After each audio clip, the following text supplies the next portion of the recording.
En tierras donde el frío de Bohemia parece conservar los susurros de los muertos, un nuevo tipo de oscuridad empezó a surgir, no en los subterráneos ni en los bosques, sino desde los cielos. Era un cielo invertido, donde la luz parecía mentir, y las alas que descendían traían promesas seductoras, pero con el perfume inconfundible de la perdición. El Vaticano, acostumbrado a tratar con pecadores y posesiones, se estremeció ante los relatos provenientes de aldeas aisladas, figuras aladas, bellas y sombrías, con alas negras que ardían en llamas azuladas, estaban apareciendo, pero en lugar de devastar, encantaban, seducían, ofrecían a los fieles no destrucción inmediata, sino redención.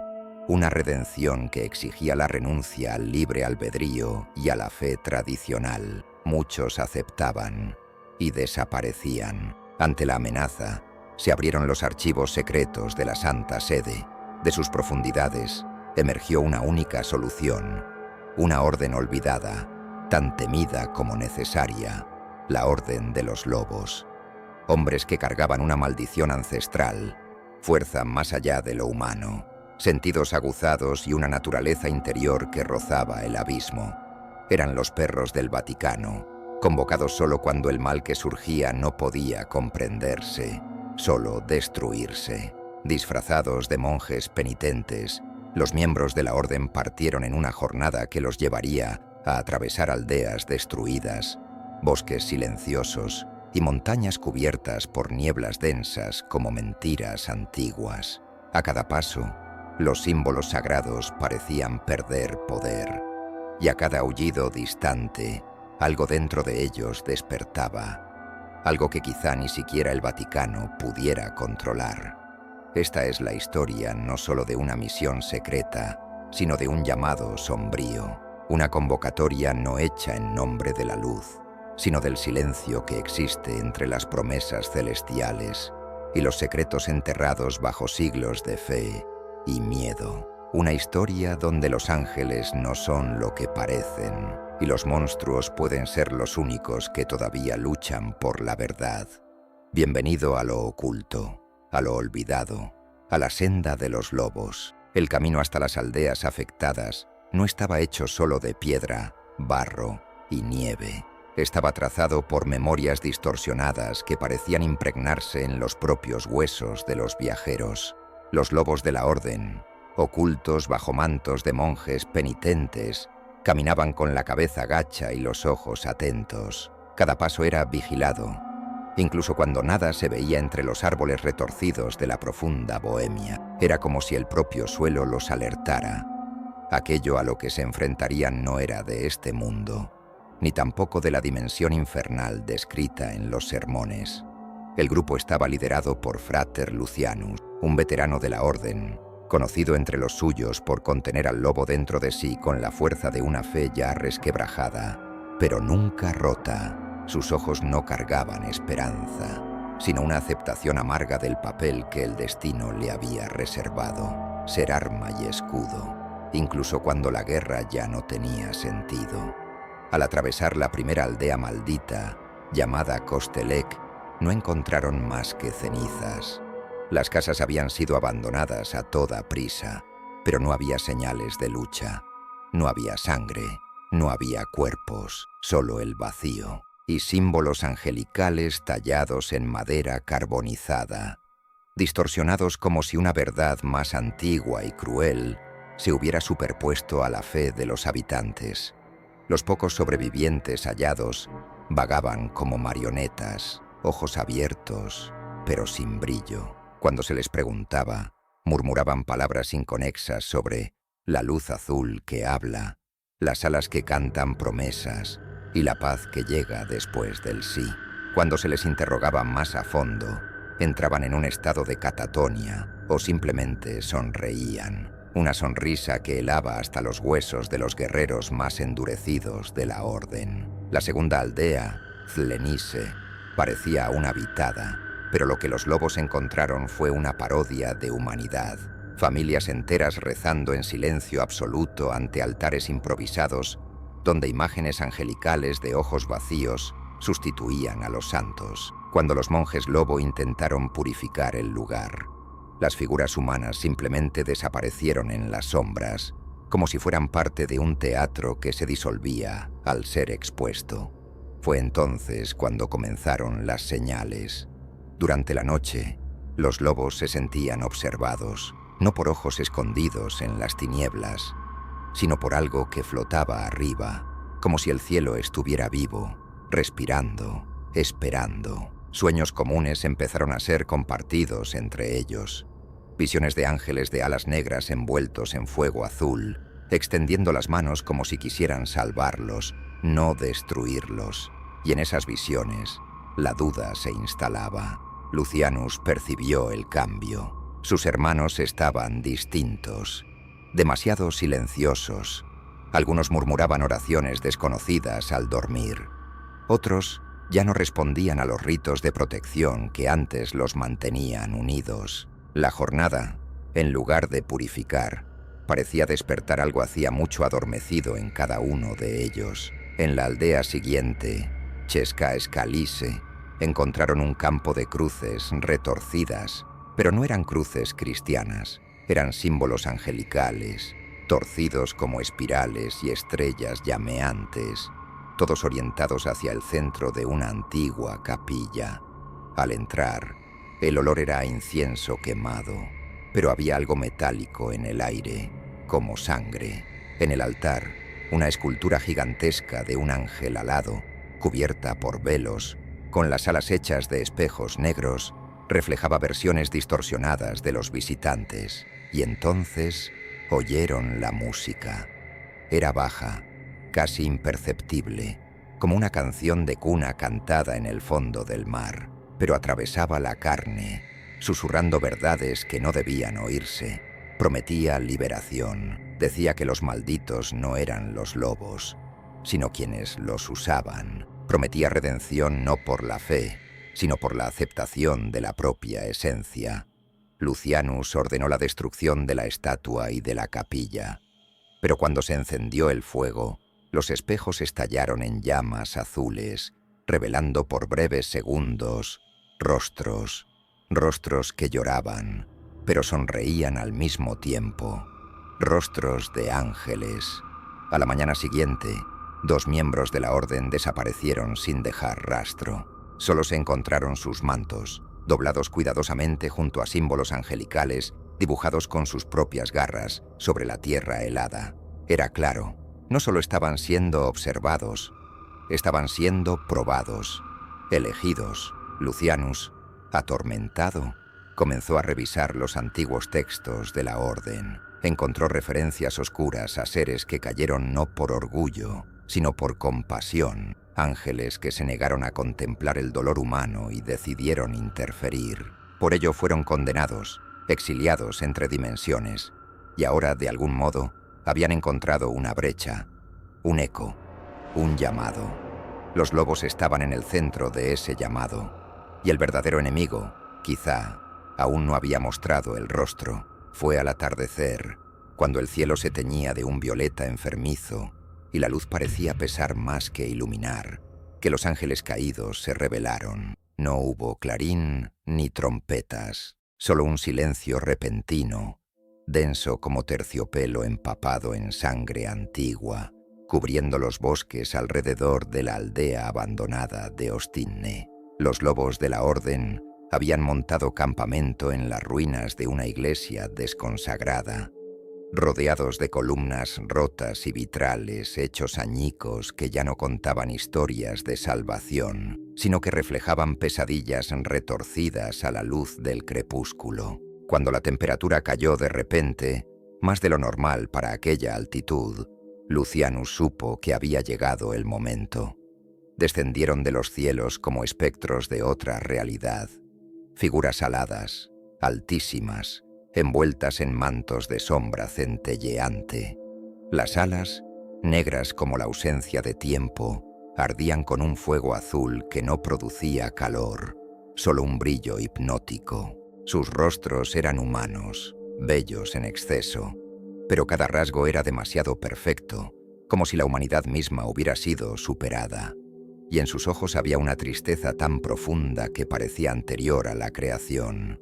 No atacaron. Aterrizaron en círculo, rodeando a los monjes lobos sin prisa, como si el campo de batalla fuera un teatro, y ellos, los artistas de una obra cuyo final ya conocían. Sus voces surgieron como una sola melodía, suave y arrebatadora, resonando directo en la mente de los guerreros, sin necesidad de sonido. No teman, hemos venido a liberarlos.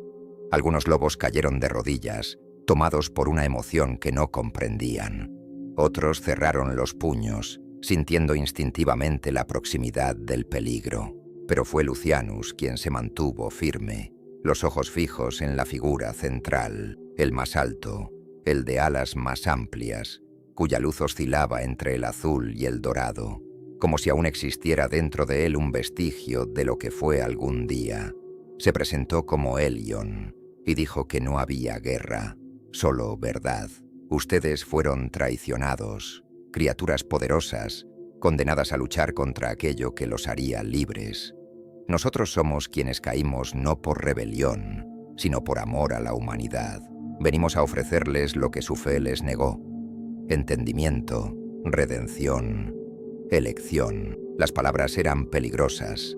Entraban por las rendijas de la duda que ya se extendía en los corazones de la Orden, cada uno de ellos marcado por una maldición transmitida de generación en generación. Conocía el dolor de vivir al margen de la luz, seres usados como herramientas sagradas, pero mantenidos a distancia de los altares. Eran los perros fieles, pero nunca los santos. Los ángeles lo sabían, y sabían exactamente dónde tocar. Ustedes cargan la marca del rechazo, nosotros también. Ustedes fueron arrojados a la oscuridad por ser diferentes, nosotros también. Y aún así, los amamos más que aquel que los creó y los abandonó en el abismo. Lucianus sintió la tensión del grupo. Las garras ya estaban a flor de piel. La sangre empezaba a hervir bajo la piel de los monjes. La tentación no era solo espiritual, era primal. Los ángeles caídos exhalaban algo entre deseo y reverencia. No exigían sumisión, ofrecían aceptación. Pero entonces, una frase escapó de los labios de Helion: unámonos y abriremos la puerta de la nueva luz. La palabra puerta fue la chispa. Lucianus rugió una orden en latín antiguo, y la batalla comenzó. El campo fue tomado por un frenesí de luz y sombra. Las garras de los lobos se extendían como hojas vivas, cortando el aire y rasgando las formas angelicales que, en lugar de sangrar, liberaban fragmentos de fuego azul. Los ángeles retaliaban con espadas llameantes que parecían forjadas en la propia condena. No había gritos, solo el sonido de la carne desgarrándose y del mundo gimiendo bajo el impacto de dos destinos que no podían coexistir. La lucha no era física, era espiritual. A cada golpe, memorias olvidadas surgían en la mente de los guerreros, visiones de infancia, de pérdida, de injusticia. Los ángeles tocaban sus dolores más íntimos, intentando, hasta el último instante, conquistar no con fuerza, sino con empatía distorsionada. Pero Lucianus resistió, invocó los ritos antiguos, el canto de los malditos, un canto gutural en lengua muerta que recordaba a la maldición quién era su verdadero señor. Uno a uno, los lobos fueron liberándose de la influencia de las palabras celestes. Recuperaron el foco. La lucha se convirtió en masacre. Los ángeles no gritaban al morir, solo miraban, como si, aun siendo destruidos, comprendieran más de lo que cualquiera allí jamás entendería. Al final del combate solo quedaban cenizas azules y el olor a mirra quemada, pero el silencio que volvió no era de alivio, era de anticipación, porque los ángeles no vinieron solos, eran solo los primeros, los heraldos, y la promesa de apertura de la puerta aún flotaba en el aire como una profecía incumplida. Después de la batalla, el grupo siguió en silencio. El camino era ahora una mezcla de cenizas y nieve, y no había canto de pájaros ni aullidos a lo lejos. El bosque parecía muerto, o quizá de luto. Las palabras dichas por los ángeles aún ardían en sus mentes, no como una brasa de mentira, sino como una chispa incómoda de posible verdad. Los lobos estaban entrenados para resistir al mal, pero nadie los preparó para enfrentar el reflejo sombrío de su propia fe. Lucianus percibía, aunque nadie dijera una palabra, que algo se había roto esa noche. Una grieta silenciosa se había abierto en el núcleo de la orden, y como toda grieta, empezó pequeña, pero crecía a cada paso. Frater Alaric, el más joven, comenzó a cuestionar, primero en murmullos, luego en conversaciones aparte, lejos de la hoguera. Decía que los ángeles caídos no parecían mentirosos, que había compasión en sus ojos y que las promesas no eran de poder, sino de paz. Otros escuchaban y algunos empezaban a estar de acuerdo. El dilema se profundizaba. No eran simples soldados del Vaticano, eran hombres malditos que cargaban la forma de la bestia dentro de sí. Fueron creados y entrenados para proteger una iglesia que siempre los mantuvo a la sombra, usando sus dones solo cuando la luz común fallaba. Lo que los ángeles habían revelado era como una herida que jamás cicatrizó, la de ser usados como herramientas desechables, no como siervos dignos de salvación. Las dudas se mezclaban con sueños cada vez más intensos, sueños en los que volaban, libres, en cielos no manchados por dogmas o promesas, sueños en los que la maldición era celebrada, no reprimida, sueños en los que los ángeles les tendían la mano, diciendo simplemente, «Ya eres lo que deberías ser». Lucianus se mantenía firme, pero veía a sus hermanos desintegrarse por dentro. Algunos empezaron a descuidar los rituales de protección. Otros se alejaban durante las noches, volviendo con los ojos húmedos y llenos de una calma inquietante. Sabía lo que eso significaba. Estaban escuchando de nuevo a los ángeles, o quizá otras voces que venían del más allá.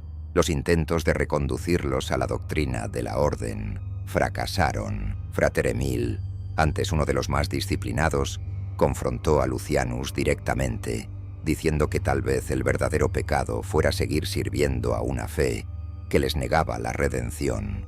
Dijo que tal vez los caídos no fueran los ángeles, sino ellos. Las palabras resonaron como truenos en la cámara del corazón de Lucianus, porque en el fondo, él también había sentido algo distinto en aquella batalla, algo que no supo nombrar. Un brillo en la mirada de Helion que hablaba de elecciones, de libre albedrío y del rechazo de las cadenas invisibles que los mantenían cautivos. Aún así, no cedió. Decidió conducir al grupo hacia lo que parecía ser el punto central de los acontecimientos.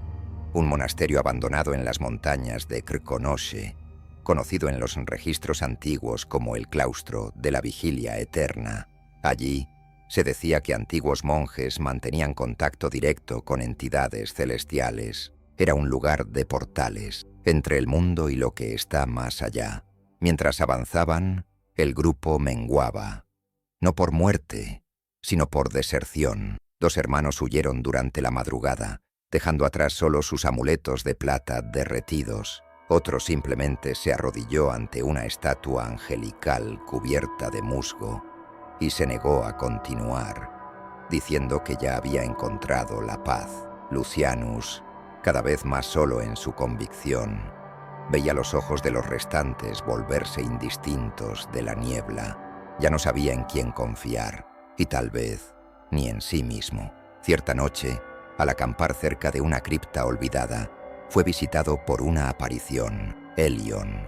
Pero esta vez, no como guerrero, sino como mensajero. La figura surgió entre los árboles, sin sonido, envuelta en una luz crepuscular.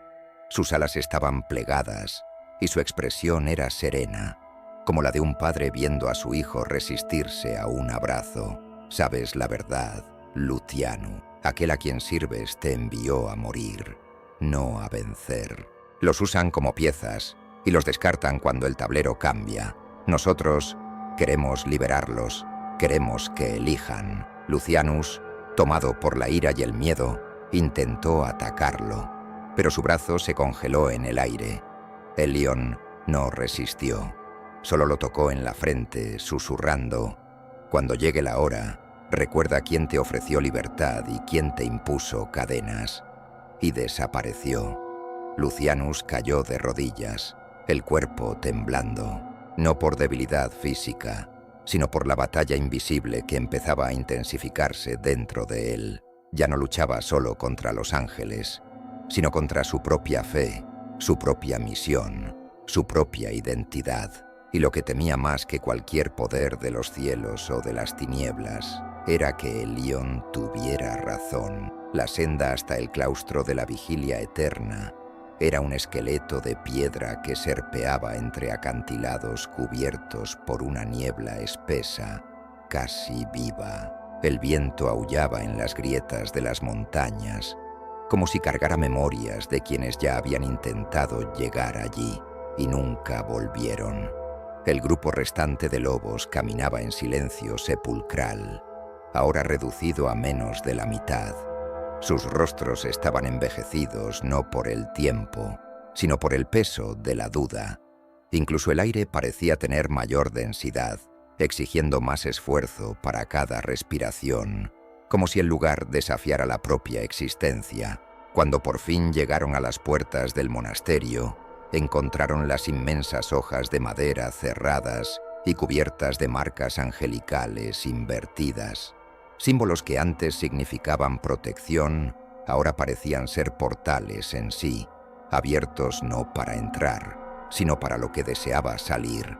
Las torres estaban en ruinas, pero no por acción del tiempo, sino por una fuerza interna que parecía haber estallado de dentro hacia afuera. El interior era un cementerio de fe. Velas apagadas cubrían los altares como ofrendas olvidadas, mientras los vitrales contaban una historia distorsionada. Ángeles descendiendo a la tierra, no para salvar, sino para caminar entre los hombres, ofreciendo conocimiento, consuelo y elecciones. Era una herejía visual, un sermón no escrito. Lucianus sintió el llamado provenir de una pequeña capilla lateral, aún intacta. Un frío distinto lo envolvió al cruzar el umbral. No un frío físico, sino una ausencia de todo lo que sostenía el mundo conocido. Sonido, luz, lógica. En el altar no había cruz, había un libro, hecho de cuero oscurecido, cubierto por cerrojos de plata corroída. El tomo parecía latir. Al tocarlo, las cadenas se abrieron solas, como si reconocieran la presencia de Lucianus. Y lo que encontró allí no fue solo revelación, fue traición. Páginas en latín arcaico y dialectos angélicos describían la existencia de los caídos desde hacía siglos, no como una amenaza a eliminar, sino como piezas de un pacto silencioso entre el alto clero y fuerzas más allá del entendimiento humano. El Vaticano lo sabía. Sabía de la existencia de los portales, sabía de las apariciones, sabía de las caídas no por pecado, sino por misericordia. La misión de la Orden de los Lobos nunca fue de purificación. No estaban allí para impedir el avance de los ángeles caídos, sino para sellar los portales, y para ello debían morir. La presencia de la maldición lupina era esencial para el sellado. Los cuerpos de los malditos, mezclados con la sangre de los celestiales, creaban una reacción ritual que cerraba las hendiduras entre los mundos. Los lobos eran, por lo tanto, sacrificios conscientes, armas vivas, desechables, ofrecidas a la propia estructura de la mentira. Lucianus cayó de rodillas ante la lectura. Su mundo se derrumbaba. Décadas de fe, de combate, de sacrificio, ahora reveladas como parte de un juego mucho mayor. Un juego en el que jamás fue jugador, solo pieza. Frater August, uno de los pocos que aún seguían firmemente a su lado, entró en la capilla y vio el estado del líder. Leyó el manuscrito y su expresión cambió, no de choque, sino de comprensión. «Era esto», susurró. «Esto es lo que querían ocultar. Que no hay verdad en lo que defendemos, solo un equilibrio mantenido por mentiras». La decisión a tomar era ahora mayor que una simple misión. Lucianus podía seguir con el plan, y ofrecer su vida y la de sus hermanos, sellando de nuevo los portales con la sangre de la Orden. O podía hacer lo impensable, permitir que el portal se abriera, permitir que los caídos regresaran, permitir que una nueva luz, por más distorsionada que fuera, bañara el mundo.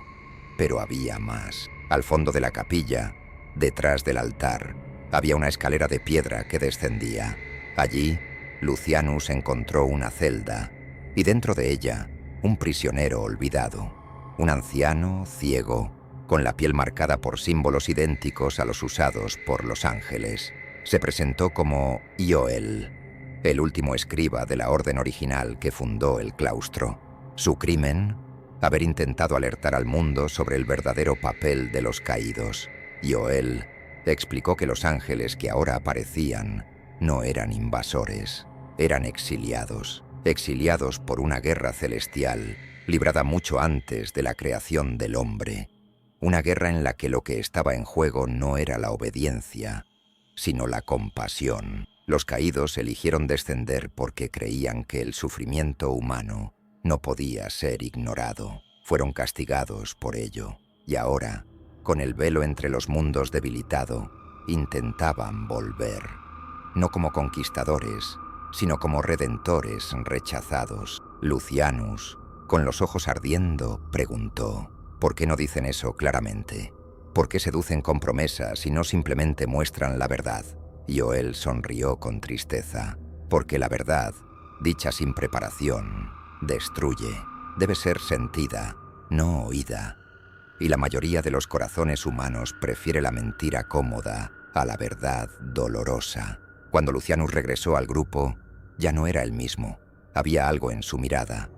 Una ausencia de miedo, sí, pero también una ausencia de fe. Reunió a los hermanos restantes, reveló el contenido del manuscrito y ofreció a todos la posibilidad de partir. Nadie se movió. La elección estaba hecha. Ahora sabían que luchaban no por una iglesia, ni por una causa divina, sino por algo mucho más frágil y poderoso: la libertad de decidir en qué creer. El cielo parecía más bajo aquella mañana. Las nubes, espesas como murallas de carne, se movían lentamente, ocultando el sol, como si el propio firmamento temiera observar lo que estaba a punto de ocurrir. El grupo de monjes lobo, ahora reducido a 7, marchaba hacia el último santuario del misterio, el monasterio negro, perdido en las laderas heladas de Radek Kralove, envuelto en leyendas tan antiguas como el primer pecado. Allí, según los manuscritos de Ioel, se realizaría el ritual de la luz invertida, la apertura definitiva de un portal celeste distorsionado, capaz de reconectar a los ángeles exiliados con el plano terrenal. Pero no era solo una travesía dimensional, era un renacimiento. El mundo, una vez tocado por esas entidades, jamás volvería a ser el mismo. Sería un mundo donde los conceptos de bien y mal, castigo y redención, se diluirían como sal en agua sagrada. Al acercarse al monasterio, los lobos oyeron cánticos, pero no eran himnos católicos ni rituales profanos. Eran armonías superpuestas, entonadas por voces humanas. Y algo más: cada nota parecía contener una lágrima, un arrepentimiento, una añoranza de algo que nunca se vivió. Era bello y devastador. Las puertas del monasterio negro estaban abiertas. Dentro, decenas de monjes corrompidos aguardaban. Sus cuerpos humanos estaban intactos, pero sus ojos habían desaparecido, sustituidos por huecos donde ardía la llama azul. No atacaron de inmediato. Permanecieron arrodillados, entonando los cánticos mientras figuras angelicales, más numerosas que antes, circulaban la nave central como guardianes de un altar olvidado por el tiempo. Y en el altar, el corazón del ritual, Helion, con las alas más negras que nunca.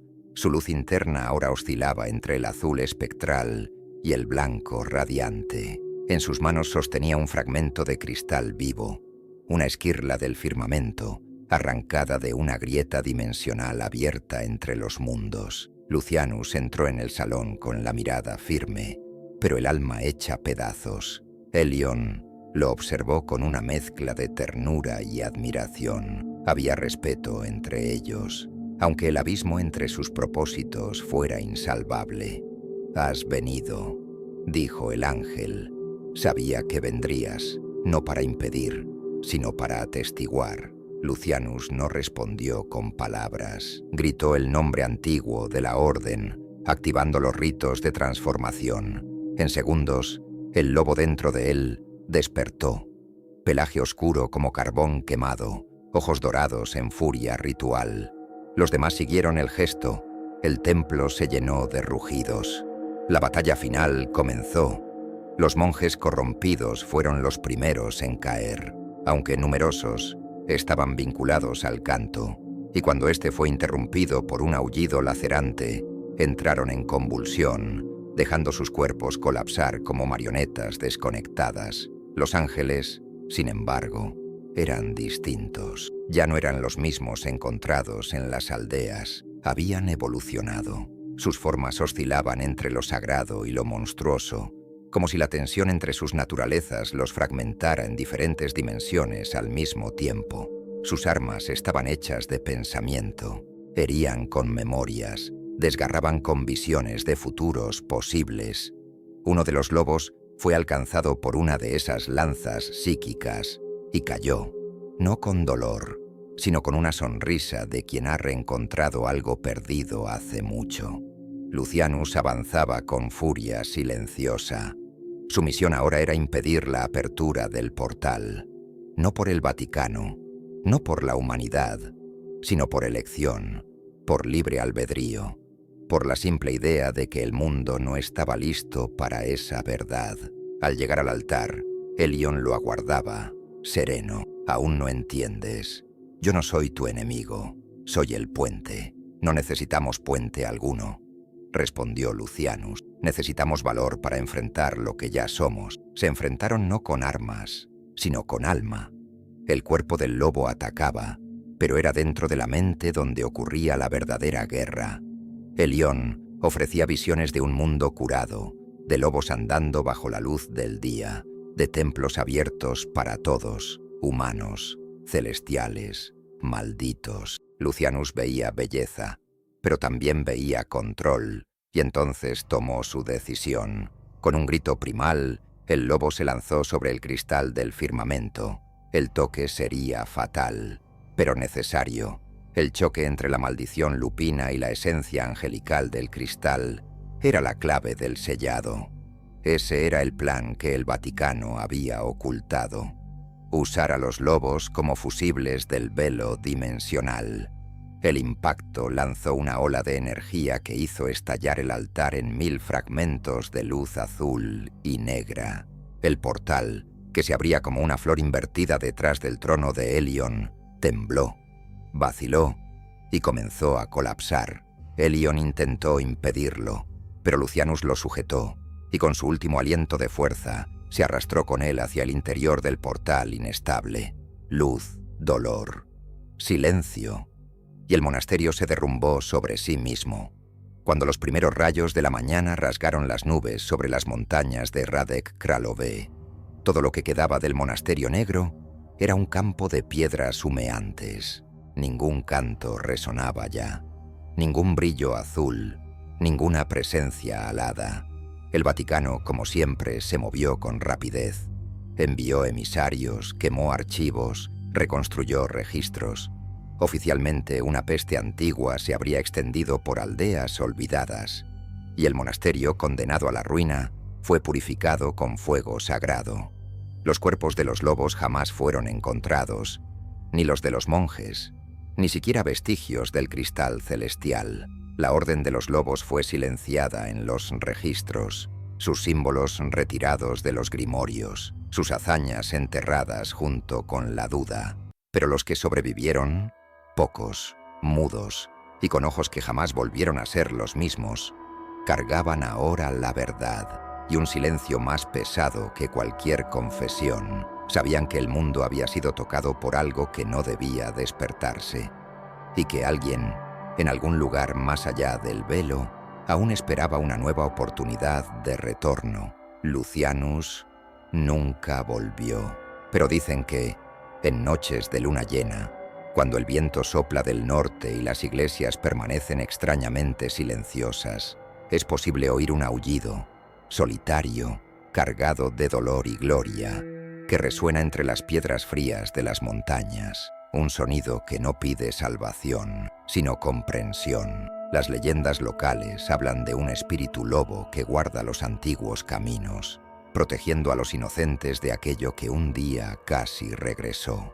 Algunos lo llaman traidor, otros mártir, pero todos, en secreto, sienten un escalofrío cuando las campanas suenan a destiempo, como si una memoria ancestral despertara, y los ángeles callaron, por ahora, pero en los sueños de los sensibles, en los delirios de los enfermos, sus voces aún susurran. Palabras de aceptación, de redención, de elecciones que todavía pueden hacerse. Porque la verdad, como se dijo, debe ser sentida y nunca será impuesta.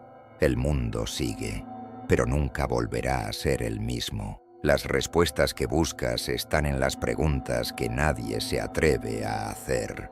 Hasta el próximo descenso en lo prohibido.